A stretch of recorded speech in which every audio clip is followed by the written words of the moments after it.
Hello guys, कैसे हैं आप? उम्मीद करते हैं कि आप सब खैरियत से होंगे, खुश होंगे। भाई देने जा रहे हैं सर प्रशांत की वीडियो 2026 की लिस्ट भाई जारी हो गई है पावरफुल कंट्री की, तो देखते हैं वीडियो।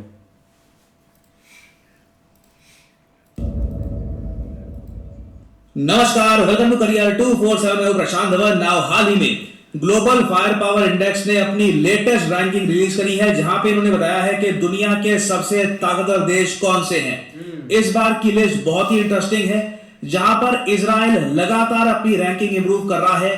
पाकिस्तान की रैंक लगातार गिरती जा रही है। एक मैसिव फॉल आया है पाकिस्तान की रैंकिंग में आफ्टर ऑपरेशन सिंदूर। और इस वीडियो में हम डिस्कस करेंगे कि ग्लोबल फायर पावर इंडेक्स, जो सबसे ज्यादा इंपॉर्टेंट मिलिट्री इंडेक्स माना जाता है पूरी दुनिया का, वहां पर भारत की रैंक क्या है, बाकी देशों की क्या रैंक है। अगर आपको जियोपॉलिटिक्स समझनी है तो आपको सबसे इंपॉर्टेंट है ये समझना कि किस कंट्री के पास मिलिट्री पावर कितनी है, क्योंकि काफी बार उस कंट्री के जियोपॉलिटिकल मूव उस कंट्री की मिलिट्री पावर के हिसाब से ही लिए जाते हैं। ना यहाँ पे इस वक्त मैं आपको दिखा रहा हूं 2026 की ग्लोबल फायर पावर इंडेक्स की रैंकिंग। नंबर 1 पे without a doubt United states of America बरकरार है। यहाँ पे के जियोपॉलिटिकल मूव उस कंट्री की मिलिट्री पावर के हिसाब से ही लिए जाते हैं। ना यहाँ पे इस वक्त मैं आपको दिखा रहा हूं 2026 की ग्लोबल फायर पावर इंडेक्स की रैंकिंग।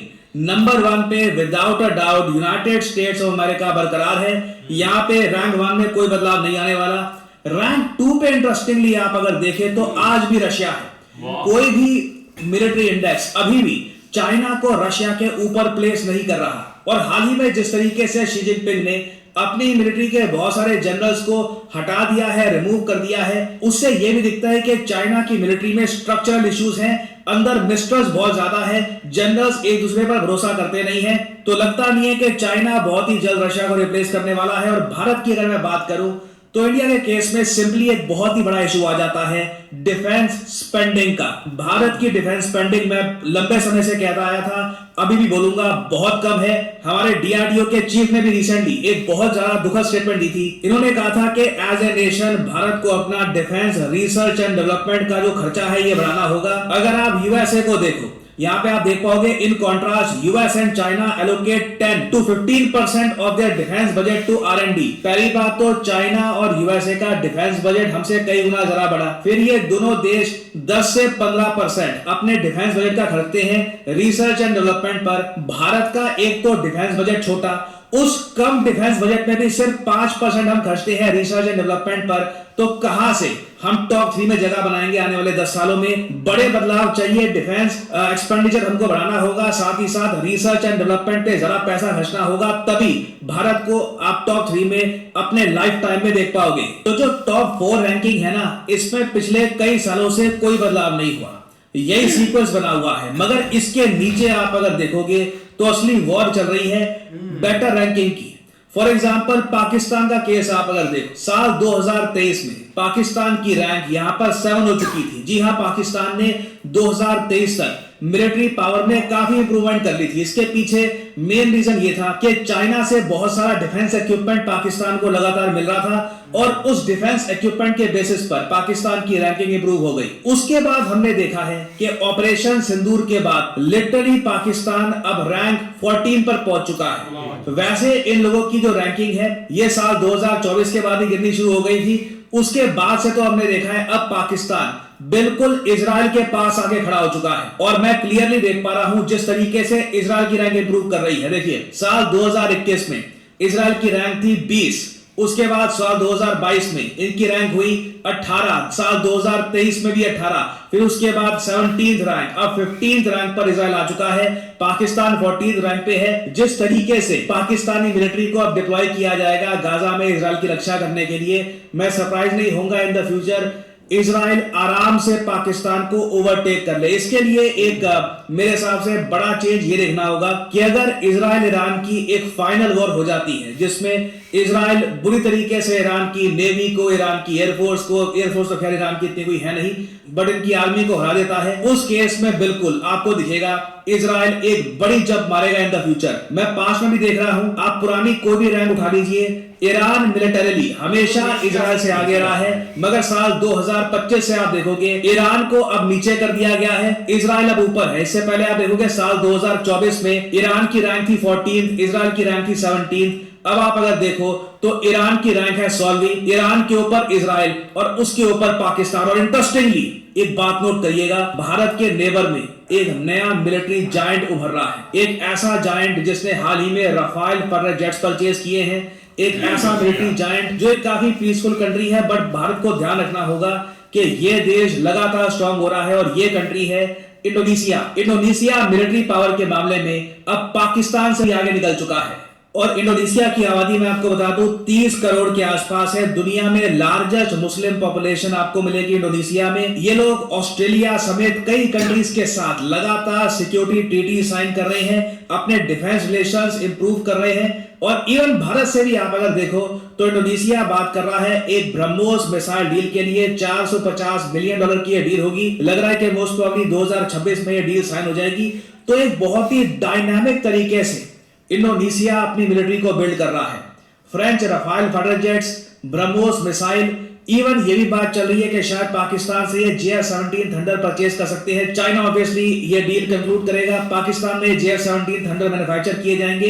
यह भी डील वैसे फाइनलाइज हुई नहीं है, बट क्लियरली इंडोनेशिया संकेत दिखा रहा है कि आने वाले समय में इंडियन ओशन में ये भी एक बड़ी महाशक्ति बन के उभरना चाहता है ये कंट्री। इंडिया को ध्यान ये रखना होगा कि कल को इंडोनेशिया में कोई प्रो पाकिस्तान लीडर ना आ जाए, उससे हमको काफी प्रॉब्लम आ सकती है।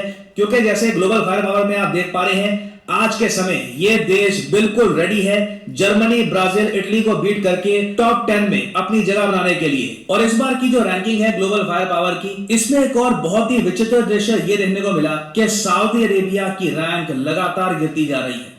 सऊदी अरेबिया आप अगर देखो तो रैंक 17 पे हुआ करता था, ये अब गिर गिर कर रैंक 25 पे आ चुका है। क्लियरली ये दिख रहा है कि पाकिस्तान सऊदी अरेबिया का जो मिलिट्री पैक्ट साइन हुआ है, दुनिया में जो जियोपॉलिटिकल एक्सपर्ट्स हैं, जो मिलिट्री एक्सपर्ट्स हैं, इस पैक्ट को लेकर ज्यादा एक्साइटेड नहीं है। उनको लगता नहीं है कि दोनों कंट्रीज को इससे कुछ बेनिफिट होने वाला है। इन पर्टिकुलर इससे दोनों कंट्रीज की वीकनेस और ज्यादा बढ़ जाती है। और अब आने वाले समय में देखना यह होगा कि पाकिस्तान की रैंक और जरा कितनी गिरती है और इजराइल कितना ज्यादा राइज करता है। ऐसी रैंक्स देखिए बहुत ही इंपॉर्टेंट होती है प्रोपेगेंडा को भी डिस्ट्रॉय करने के लिए। मुझे याद है ऑपरेशन सिंदूर के बाद ना अल जजीरा में और कई और न्यूज आउटलेट्स में ऐसे आर्टिकल पब्लिश किए गए थे। ये एक ओपिनियन है, ये कोई फैक्ट बेस्ड आर्टिकल नहीं है। ये भाई साहब यहाँ पर यूसुफ नजार, इन्होंने एक आर्टिकल लिखा है यहाँ पे बस अभी तक। इसमें ये कहते हैं कि भारत ने ऑपरेशन सिंदूर में ताकत दिखाने का प्रयास किया, मगर भारत की वीकनेस यहाँ पर दिखी। और उसके आगे खूब सारी बातें लिखी है कि ऑपरेशन सिंदूर के बाद इंडिया की जो इमेज है एज ए रीजनल हेजेमॉन ये कमजोर हो चुकी है, जबकि रियलिटी इससे कंप्लीटली अलग है। इंडियन मिसाइल्स लिटरली पाकिस्तान के मिलिट्री बेसिस पर बरस रहे थे। बट ऐसे आर्टिकल पब्लिश करने से कौन किसको रोकता है? कोई भी लिख दे कि जी पाकिस्तान ने ये कर दिया वो कर दिया, बस एक ओपिनियन है। It doesn't really have any strength, कुछ फैक्ट बेस्ड कोई एक एनालिसिस नहीं है। बट जब कुछ महीने बाद ऐसी रैंकिंग सामने आती है, वहां पे भारत की जो पोजीशन थी वहीं पे बरकरार रहती है। कहीं से नहीं लग रहा कि in the future south Korea या फ्रांस या जापान ये इंडिया को ओवरटेक कर देंगे रैंक 4 के लिए। और पाकिस्तान की जो पोजीशन है लगातार गिरती जा रही है। और पाकिस्तान को ओवरटेक भी कौन कर रहा है? इंडोनेशिया, जिसके पास न्यूक्लियर वेपन्स भी नहीं है। इट क्लियरली शोस कि ऑपरेशन सिंदूर को जो मिलिट्री एक्सपर्ट्स हैं कैसे इवेल्युएट कर रहे हैं। जो प्रो पाकिस्तान लोग हैं वो तो लिख देंगे कि जी पाकिस्तान ने कमाल कर दिया, आसिम मुनीर को फील्ड मार्शल नहीं, उनको तो राजा बना दो पाकिस्तान का, कुछ भी, मतलब बहुत सारी बातें लिखी जाएंगी। But these rankings they show the reality, the true reality of the geopolitical order, कि किस तरीके से इजराइल ईरान के आगे निकल चुका है और पाकिस्तान की जो रैंकिंग है मिलिट्री इंडेक्सेस में कैसे लगातार गिरती जा रही है। और जो ये रैंक में गिरावट आई है ये सिर्फ पाकिस्तान नहीं देख रहा, बांग्लादेश में भी आप अगर देखो तो रैंक में इनकी भारी गिरावट आई है। म्यांमार मिलिटरीली अब ज्यादा ताकतवर हो चुका है compare to Bangladesh. North Korea भी आप अगर देखो तो अपनी रैंक में लगातार इंप्रूवमेंट कर रहा है। और वैसे अगर हम नीचे स्क्रॉल करें तो बाकी कंट्रीज मिलिटरीली इतनी इंपॉर्टेंट है नहीं। अगर आप इंटरेस्टेड हैं तो वैसे मैं आपको ये बता दूं कि इस लिस्ट के बिल्कुल लास्ट में हमेशा रहता है भूटान। भूटान एक बहुत ही पीस लविंग छोटा सा देश है, तो मिलिट्री तो खैर उन्होंने कभी इतनी खास बिल्ड करी नहीं है। भूटान पिछले साल भी यहाँ पर लास्ट में था, इस साल भी लास्ट में है। और फाइनली यहाँ पे आप लोगों से मैं एक सवाल पूछूंगा। भारत ने हाल ही में खुद का एक इंडेक्स रिलीज किया था, रिस्पॉन्सिबल नेशंस इंडेक्स ऑफ 2026। इस इंडेक्स में भारत की रैंक क्या थी? कमेंट सेक्शन में करिए उत्तर। फर्स्ट, 16th, 20th या फिर 50th? बताइए भारत की रैंक क्या थी रिस्पॉन्सिबल नेशंस इंडेक्स में। मैंने इस पर एक पूरी वीडियो करी थी अपलोड, तो आपको पता होना चाहिए इसका आंसर। कमेंट सेक्शन में करिए सही उत्तर। जो लोग देंगे सही आंसर उनकी कमेंट में दे दूंगा हार्ट, ताकि बाकी लोग समझ पाए कि सही उत्तर क्या है। ये हमारी ऐसे ही है यार, बहुत कमाल की वीडियो थी। और देखा जाए ना, इस दफ़ा बहुत सरप्राइजिंग लिस्ट आई है जो कि हम सोच भी नहीं सकते, क्योंकि पाकिस्तान भाई नीचे से नीचे जा रहा है। और ये सारी चीज़ें जो फैक्टर है ना, ये मतलब कि आपको ऐड करने पड़ते हैं। जैसे मतलब कि दो कंट्रियों में थोड़ा सा है कि ऑपरेशन संदूर और पाकिस्तान के जैसे सीन एक चला था, तो उसमें भाई ये एक पॉइंट होता है कि हमने काफ़ी चीज़ें खोली थी। अब अगर इंडिया उधर से मिसाइल छोड़ रहा था, उसके मतलब के ऑब्जेक्शन में हमने भी उस चीज़ को रोकने के लिए मिसाइल भाई हमारा भी यूज़ होता था, हमारा भी पैसा लगता था, इसमें कोई शक नहीं है। तो इसलिए हम भाई थोड़ा सा जो एक हमारा डिफेंस है ना, इसको हम बढ़ा ही नहीं रहे। पहले एक चाइना ने थोड़ा सा इधर बिल्ड की थी चीज़ें और अच्छा आ रहा था, मतलब कि हमारा एक जो ऊपर जा रही थी रैंक इस लिहाज से। लेकिन इस रैंक का फायदा तो होता है भाई, अब इंडिया, चाइना, रशिया और अमेरिका ये तो ऊपर ही रहेंगे, इनको कोई कंट्री मतलब के नहीं बीट कर पाएगा। अब इधर मुद्दा मेन ये है कि भाई जो कंट्री नीचे से ऊपर आ रही है ना, वो क्या क्या चीज कर रही हैं, उनका क्या क्या एक पॉइंट है। तो वो भाई आपके सामने इंडोनेशिया आप देख लें। अब इसराइल जो है वो पाकिस्तान को भी बीट करने जा रहा है, क्योंकि वो अपना डिफेंस पर पैसे ही बहुत लगाते हैं। उनका सबसे ज्यादा डिफेंस पर पैसा लगता है, बड़े बड़े उनके पास वेपन है और भी डीलें उनकी होती है। तो ये चीज का भी एक फैक्टर रखती है इसमें रैंकिंग में कि बंदा एक पैसा लगा कितना रहा है। बाकी पाकिस्तान की बात करें ना, तो भाई ये नीचे ही जाएगी। उसके पीछे रीजन ये है कि हमारे पास कोई चीज़ आप नहीं, मतलब कि एक वेपन हम नहीं बनाते, हमारे पास एक न्यूक्लियर ही है और उसका इस रैंकिंग से होता है हिसाब है।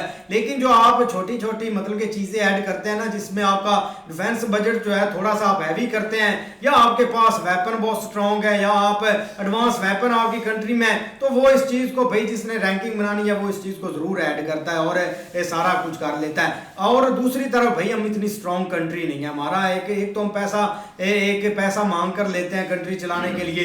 बाकी ये जो कंट्री चार है ना, इनके पास अपने बहुत पैसा है और ये एक सर्वाइव कर सकते हैं जंग में। रशिया आपके सामने इतने सालों से यूक्रेन के साथ लड़ रहा है, इतने मतलब कि उन्होंने फूंक दिया अपने मिसाइल सारी चीजें, और फिर भी भाई वो रैंकिंग उनकी मतलब कि नीचे नहीं है। तो वो एक स्ट्रॉन्ग कंट्री है, उनके पास बहुत पैसा है, लेकिन गरीब बंदा भाई मर जाता है चाहे जो भी हो जाए। अब इसराइल की बात करें तो जब भाई उनके साथ ईरान का हुआ था सारा फड्डा, तो उन्होंने मिसाइल ठीक है रोके ईरान के, लेकिन फिर भी भाई उनका पैसा लगा उसमें। तो इसलिए भाई उनके पास अगर लास्ट 12 दिन की मतलब के एक मिसाइल पड़े थे ईरान को रोकने के लिए, तब जाकर वो अमेरिका के पास भागे हैं कि हमारा एक सही सीज फायर करवा दो, नहीं तो काम ये बहुत आगे बढ़ जाएगा, हम तो एक सर्वाइव ही नहीं कर सकेंगे।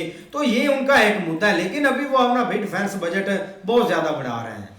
वीडियो यार बड़ी कमाल की थी। ये जो लिस्ट निकल के आई है इसमें तो भाई बहुत ही नीचे चलेंगे हम। कहाँ पे हम 7-8 पे टॉप 10 में थे, टॉप 10 में भाई 12-13 पे आए, अब हम 14 पे आ गए हैं। तो इससे नीचे ही जाएंगे, क्योंकि जो हालात हमारे कंट्री के चल रहे हैं, वो डिफेंस पे क्या चीज़ लगाएंगे। हमारे हुक्मरान जो दूसरी कंट्रियों से कर्जा लेते हैं और ये सारी चीज़ें करते हैं, वो डिफेंस पे हमारी पे क्या चीज़ें लगाएंगे।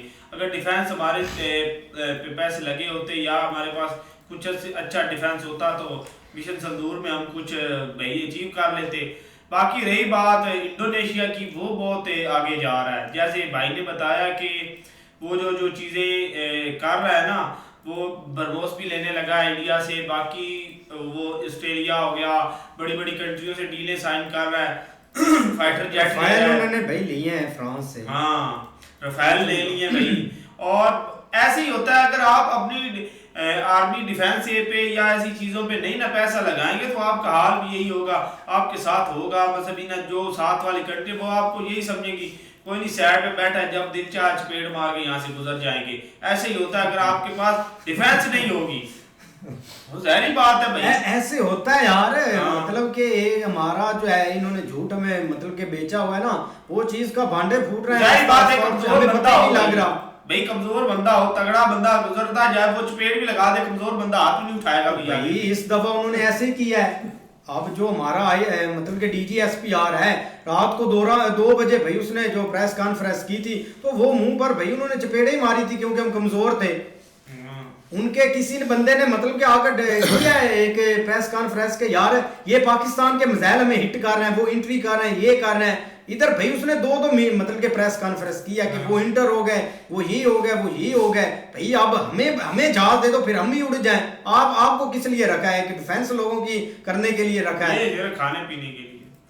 बिल्कुल यार, काफ़ी अच्छा है कि एक इंडिया जो है ना वो अपना उन्होंने स्टैंड रखा हुआ है और इस चीज़ में अपनी वो बेहतरी कर रहे हैं ताकि डिफेंस को एक अच्छा बजट दिया जाए। उससे हटकर डिफेंस में वो वैसे भी चौथे नंबर पर हैं और यही 4 कंट्रीज़ हैं जो टॉप 4 पे है ना, इन्होंने आगे पीछे नहीं हो सकती। मतलब इंडिया ऊपर जा सकता है या ऊपर नीचे हो सकते हैं।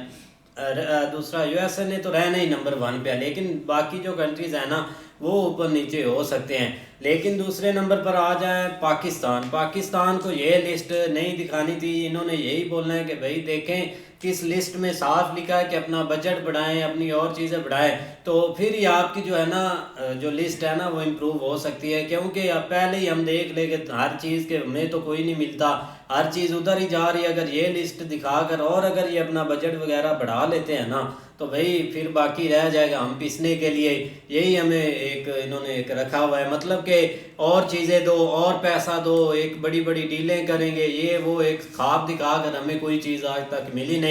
हम सुनते आ रहे हैं कि इंडोनेशिया और पाकिस्तान की कोई एक डील होनी है, चाइना ने उस मुल्क के साथ डील करवानी है, उसके साथ हमें ये सुनते हुए भी 2 साल हो गए, लेकिन अभी तक वो डील हमें कोई नज़र नहीं आ रही कि ये कौन सी डील कर रहे हैं। डील करके भी वो बनेंगे कहाँ पे? यहाँ पे एक बाइक बनती है, उसके सारे पुर्जे चाइना से आते हैं, उसको इधर से भाई वो जोड़ तोड़ के आगे दे देते हैं हमें पाकिस्तान में। अब वो जी हम मिसाइल बनाने लग जाएंगे, ये तो एक नई सर परेशान ने हमें चीज़ बता दी। चाइना इधर भाई आर्मी मैन्युफैक्चर उनकी सारी चीज़ें होंगी, वो ये है। अभी भी उनका थैंक यू बोलना चाहिए कि हमें कुछ उन्होंने पोजीशन दी हुई है कि एक नाम से हम बेच रहे हैं कि पाकिस्तान और इंडोनेशिया की ये चीज़ हो रही है, कुछ तो पैसे हाथ में आएंगे ही ना। GFC थंडर भाई वीडियो बहुत अच्छी है। जैसे भाई हमें तो लग रहा था कि सबसे ऊपर जो है ना वो अमेरिका होगा और उसके नीचे चाइना होगा, लेकिन भाई यहाँ तो मसला गंगा ही उल्टी बह रही है कि भाई चाइना भी नीचे है और रशिया जो है ना वो दूसरे नंबर पर है। तो इंडिया जो है वो नंबर 4 पे है, लेकिन वो तो भाई जहाँ पे खड़ा है वहीं पे खड़ा है, लेकिन वो कोशिश कर रहा है कि ऊपर उठने की। लेकिन अगर हम अपने मुल्क की बात करें तो हमारा मुल्क भाई जब 2022 से ना नीचे गिरना शुरू हो गया है। क्यों कि अब भाई हमारे मुल्क में जो डिफेंस बजट है ना वो बहुत कम दिया जा रहा है। क्यों कि पहले हम देते थे को 50% 40%, अब हम दे रहे हैं 80%। तो अब हमारा मुल्क जो है ना वो डिफेंस बजट नीचे जा रहा है, जिस वजह से भी हमारा मुल्क तरक्की नहीं कर रहा। ठीक है, तो अब आप लोगों ने बता दिया है कि हमारा नंबर जो है वो नंबर 14 है। तो अब हमें बजट जो है ना वो भाई 90% करना होगा, ताकि हमारा जो चीज़ें हमने चाइना से और लेनी है ना वो ख़रीद कर थोड़ा सा हम ऊपर उठें। लेकिन ये होना नहीं है, क्यों कि हमारे जो अंदर एक भूख का वो भरा हुआ है ना बहुत, वो ख़त्म नहीं होगा। अगर हम पैसे हमारे ऊपर भी हम नीचे लेटे होंगे, पैसे हमारे ऊपर भी होंगे ना, पैसों की चादर भी हम ओढ़ देंगे तो फिर भी हम रजेंगे नहीं, क्योंकि हमें भूख ही ऐसी है, एक लालच ही हमारे अंदर ऐसा है कि इतना पैसा बजट पे भाई गवर्नमेंट फौज को दे रही है, और जब भी पूछो इनके पास बजट बहुत कम है, इस बजट से तो गुजारा भी नहीं होता। तो इस गरीब आवाम जो है इसको जहर दे दो, आपका बजट पूरा हो जाएगा फिर, क्योंकि गरीब आवाम को तो पहले ही कुछ नहीं मिल रहा, वो तो पहले यार एक चक्की में पिस रहे हैं, तो बजट तो आपका बढ़ जाएगा। लेकिन ये जो आपका नंबर आज नज़र आया है ना, उससे लगता है कि हमारे मुल्क का ऊपर वाला ही आफत है, हमारे पल्ले कुछ भी नहीं है। बहुत शॉकिंग है भाई, आप तो इसराइल के बराबर आ चुके हैं। एक टाइम पे हम इसराइल का मुकाबला कर रहे थे कि हम उनको ये चीज सरप्राइज होगी। हाँ, सरप्राइज जब ये होगी। बोल रहे कि ना इसराइल ऊपर निकल गया है, हाँ। अब पता नहीं लगना कि चीज क्या हुई है। इसराइल हमसे नहीं आगे जा सकता। मौलवी बाकी साहब- इनके पास चुरन काफी अच्छे हैं, मतलब कि मिसाइल है जो कि इसराइल के ऊपर गिरेगा सारा मिलक लपेट देगा। मौलवी साहब वो भाई गिरने से भी बदतर हो गए हैं गए भाई, उनके देखा नहीं अब क्या वो पहुंचे कहावत फिरते हैं कि किधर से भाई किधर से आ गया है, नंबर 9 से भाई 14वें नंबर पर आ गया है कि और क्या कैसे गिरना है क्या, और कोई गिरने वाली अपना गुंजाइश रहती तो वो भी निकाल लें।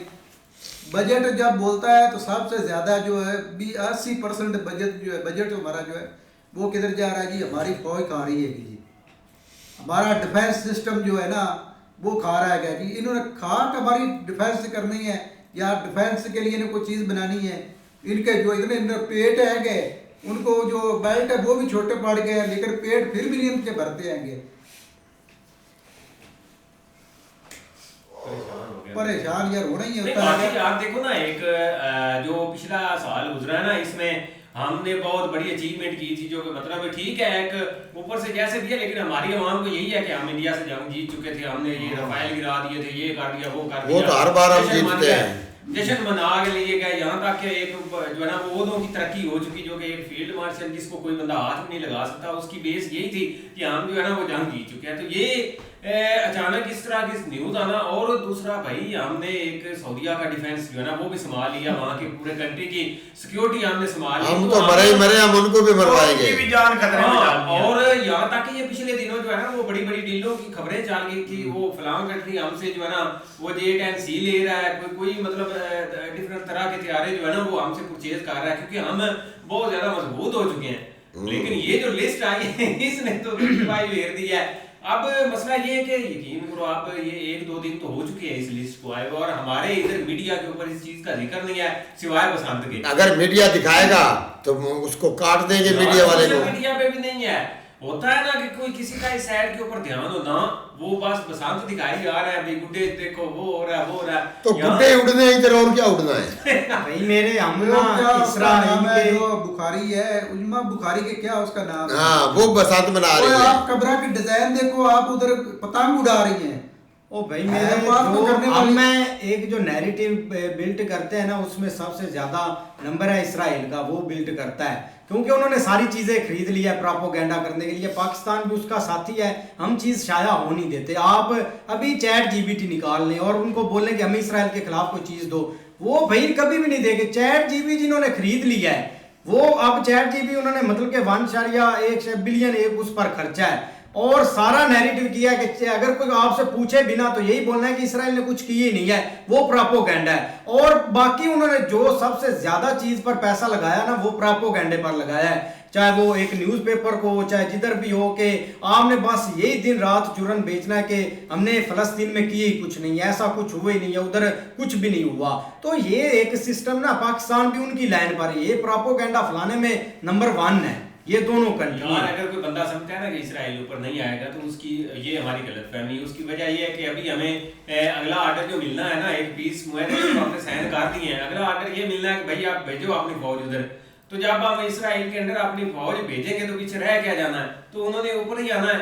तो लिहाजा जो है ना ये दिन ब दिन जो है ना ये चीजें बिल्कुल एक खराबी की तरफ जा रही है। उसकी वजह ये है कि भाई इधर कोई किसी किस्म का सीन नहीं। आप देख लो ट्रंप वाली या इंडिया वाला जो सीन हुआ, ठीक है ट्रेड डील जो भी है वो है, लेकिन कम से कम भाई उन्होंने असेंबली में उसके ऊपर एक डिबेट की है कि भाई ये हम करने लगे हैं और ये हुआ है। अब आप हमसे सवाल करिए, अपोजिशन ने सवाल किए, चाहे जैसे भी है चुपते सवाल है, ये है वो, जो भी किसी को अच्छा लगे बुरा लगे, लेकिन कम से कम वो अपनी असेंबली में लेके गए हैं कि भाई हम एक हमारे मुल्क ने ये एक स्टेप लिया है और अब जो है ना इस चीज के ऊपर हर एक ऊंच नीच जो है ना वो हम इधर डिस्कस करने लगेंगे और वो भाई उधर हुई है।